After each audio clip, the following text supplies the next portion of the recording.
আসলে জুলাই তো আমাদের একটা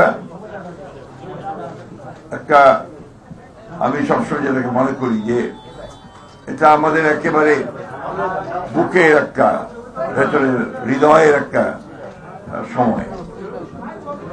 আমরা যারা গণতন্ত্রের জন্য লড়াই করি, সংগ্রাম করেছি অতীতেও, আমাদের দেশনেত্রী বেগম খালেদা জিয়া যাকে সঙ্গে নিয়ে দীর্ঘকাল এই গণতন্ত্রকে প্রাতিষ্ঠানিক রূপ দেয়া বা গণতন্ত্রকে পুনরুদ্ধার করা, এই আন্দোলনে আমরা যারা ছিলাম তারা সবাই একসময় জোটবদ্ধ হয়ে আন্দোলন করেছি, কাজ করেছি। এবং সেই সময়ে আপনাদের সাংবাদিক ভাইদের কাছ থেকে সর্বাত্মক সহযোগিতা আমরা পেয়েছি, সেজন্য আপনাদেরকে আমরা আন্তরিক কৃতজ্ঞতা এবং ধন্যবাদ জানাচ্ছি। আজকে এই জুলাই মাসে স্মরণ করছি আমাদের সেই সমস্ত সন্তানদের যারা তাদের বুকে তাজা রক্ত ঢেলে দিয়েছে, আমাদের সেই সমস্ত সন্তানদের যারা আহত হয়েছে, দৃষ্টি হারিয়েছে, পঙ্গু হয়ে গেছে, এবং একই সঙ্গে দীর্ঘ 17-18 বছর ধরে এই গণতন্ত্রের জন্য সংগ্রাম করতে গিয়ে যারা প্রাণ হারিয়েছেন সেই সকল শহীদদের। বিএনপি একটি উদারপন্থী রাজনৈতিক দল। বিএনপির সংগ্রাম বরাবরই ছিল একটি গণতান্ত্রিক রাষ্ট্র প্রতিষ্ঠা করা, এবং সেই লক্ষ্যে বিএনপি কাজ করেছে।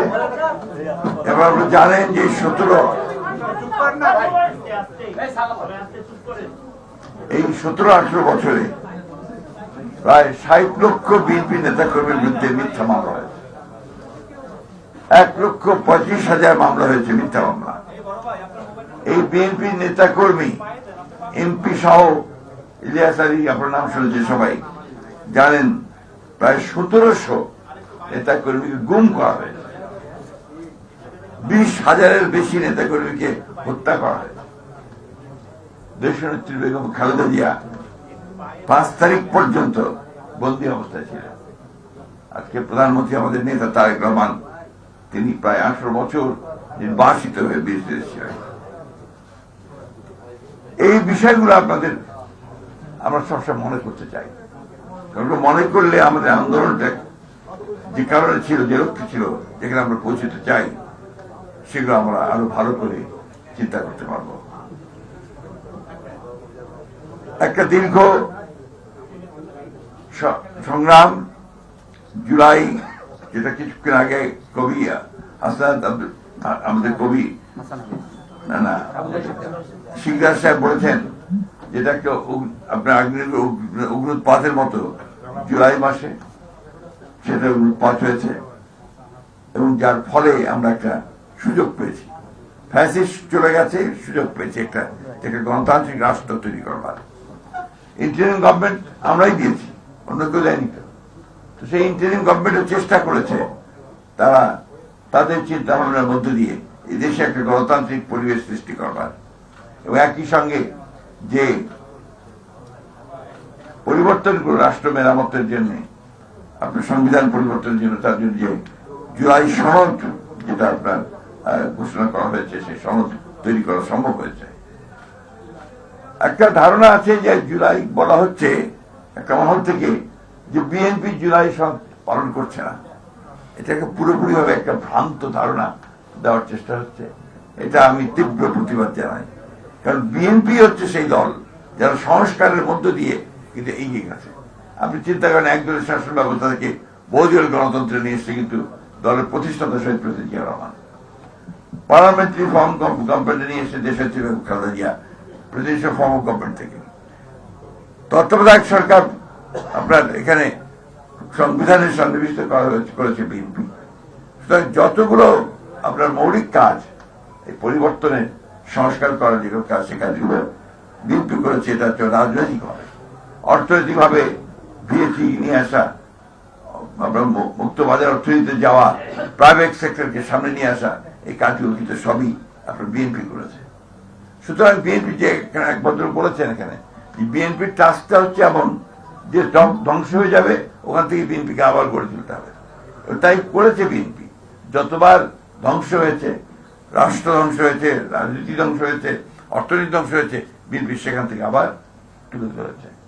আজকেও কিন্তু একইভাবে প্রেক্ষাপটটা আপনি চিন্তা করেন, একটা 17-18 বছরের একটা ফ্যাসিস্ট শাসন, তারপরে একটা প্রায় 2 বছরের মতো একটি অন্তর্বর্তীকালীন সরকারের শাসন, সেখান থেকে বিএনপি জনগণের ম্যান্ডেট নিয়ে একটা সরকার গঠন করেছে।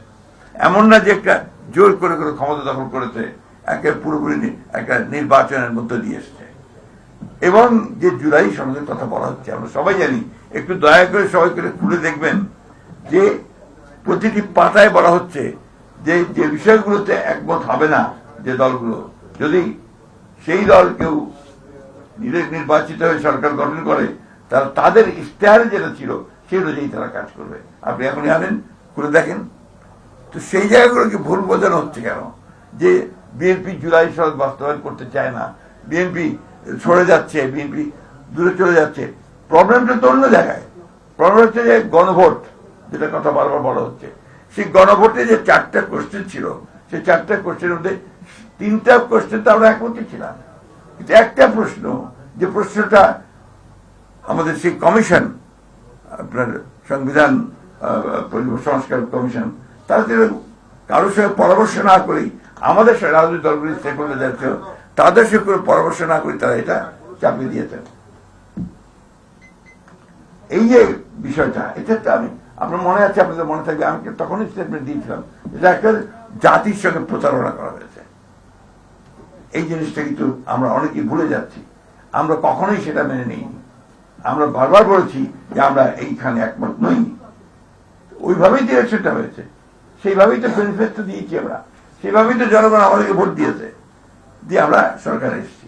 এখন আমরা যখন সরকারে এসে আমরা কিন্তু চেষ্টা করছি জুলাইয়ের ঘোষণার প্রতিটি অংশ, অক্ষর আমরা যেগুলো স্বাক্ষর করেছি, আমরা সেটা পালন করতে চাই এবং শুরু করেছি কাজ। আমরা ইতিমধ্যে অনেকগুলো কাজ হয়েছে, ইতিমধ্যে পার্লামেন্টে একটা কমিটি গঠন করা হয়েছে, আপনার জুলাই সংবিধান অ্যামেন্ডমেন্ট কমিটি, সংশোধনী কমিটি করা হয়েছে। এখানে এখন আপনার শুরু হয়েছে শব্দ নিয়ে বিভেদ, ওটা সংস্কার হবে নাকি আপনার সংশোধন হবে। অলরাইট, আপনার আসুন আলোচনা করি, পার্লামেন্টে আলোচনা করি, আলোচনা করে সিদ্ধান্ত নেই, কথা বলি কোন কোন জায়গায় আলোচনা আছে। তখন যদি একমত না হয়ে বেরিয়ে যাবেন, আলোচনা করেন।